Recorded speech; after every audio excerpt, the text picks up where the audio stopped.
Mahigit 300 taon mula nang sakupin ng mga Kastilang konkistador at misyonaryong Katoliko ang Pilipinas.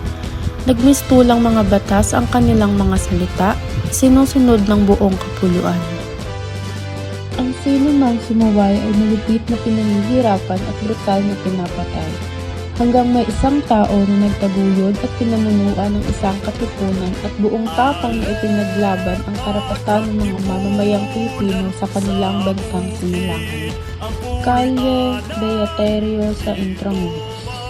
Nagmamakaawa at nakaluhod ang isang Indio sa isang sundalong Espanyol sa kadahilan ng humihingi ito ng pagkain at gamot para sa kanyang mga kasamahang may sakit at gutom na. Bigyan niyo na po kami ng pagkain at gamot para po sa mga kasamahan naming may sakit. Blasphemia, Indio.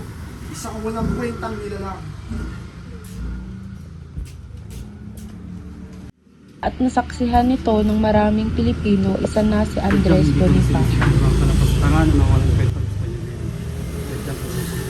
Dapat itigil na natin.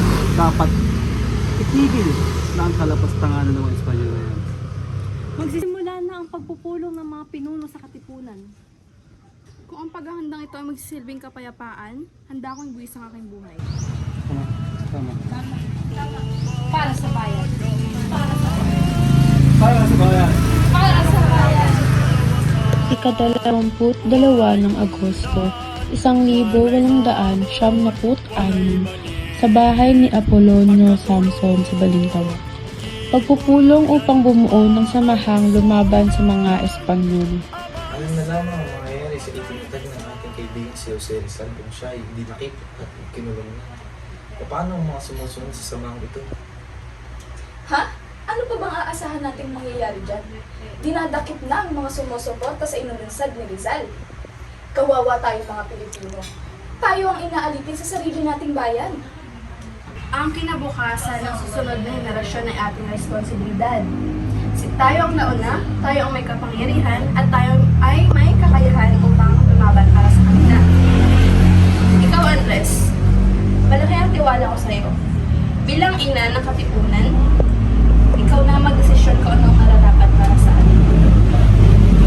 Kung gano'n, kayo ay makakaasa sa aking lahat at pamumunuan ko ang samahan na ito. Ika-26 ng Agosto, 1876, sa bahay ni Juan Ramos, Pugad, Lawin. Andres, madami nang nakakaalam ng mga kilos ng katipunan. Ang Espanyol ay humihigpit na sa bayan. Kung gayon na lamang, kailangan na natin umalis dito upang ating mga kasamahan ay hindi na matultol ng mga Espanyol. Ako agad ay magpupulong ng isang pagpupulong. Ika-22 ng Agosto, 1876, sa bahay ni Apolonio Samson sa Balintawak. Pagpupulong upang bumuo ng samahang lumaban sa mga Espanyol. Ang mga pinuno ay naririto upang magbigay ng mahalagang desisyon para sa pag-aalsa laban sa Espanya. Unti-unti na rin ipupuksa ang ating samahan.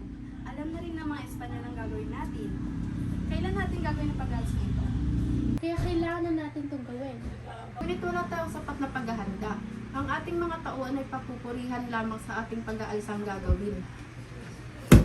Pero hindi rin naman tayo pwedeng lumaban na wala tayong sapat na kagamitan at pagkain para sa mga lalaban.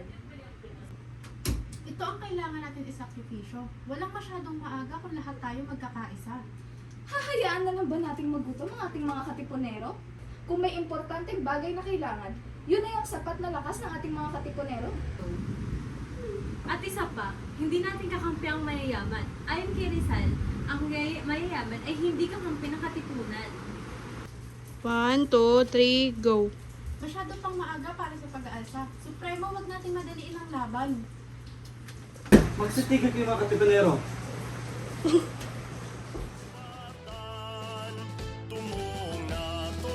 Ang sigaw ng rebelyon sa Pugad, Lawin ang naging tanda ng pagsisimula ng Rebolusyong Pilipino noong 1876 na sa huli ay humantong sa kalayaan ng Pilipinas noong 1878. Mga magigiting ng anak ng bayan, ito na ang tamang desisyon upang tayo ay magdesisyon sa ating sarili. Alalahanin niyo ang ating mga kapatid na pinaril sa bagong bayan. Kaya't kailangan na natin desisyon ang ating mga desisyon. Kayo, ano ang inyong mga desisyon? Lalaban tayo! Lalaban! Lalaban! Lalaban! Alas 5 ng hapon, sa pamumuno ni Andres Bonifacio at Emilio Jacinto, umusbong ang revolusyon. Mga katipunero, patunayan ninyo ang sigaw ng mga inyong damdamin. Kung handa kayong lahat, ilabas ninyo ang mga sedula ninyo. Pagmasdan nyo ang munting papel na ito. Pagmasdan nyo ang sedula. Kung handa kayong ipaglaban ang Pilipinas, punitin ang sedula. Isang makabuluhang pangyayari sa kasaysayan kung saan pinunit ng mga Pilipino ang kanilang mga sedula na kung saan kay Andres Bonifacio ay tanda ng pagkaalipin ng mga Pilipino sa mga Espanyol. Mabuhay ang mga katipunero! Mabuhay! Mabuhay ang Pilipinas! Mabuhay! Mabuhay! Matuto tayong ipaglaban at pahalagahan ang mga karapatan na ipinagkaloob sa atin ng ating mga bayani. Matuto tayong magsakripisyo para sa ikauunlad ng ating bayan.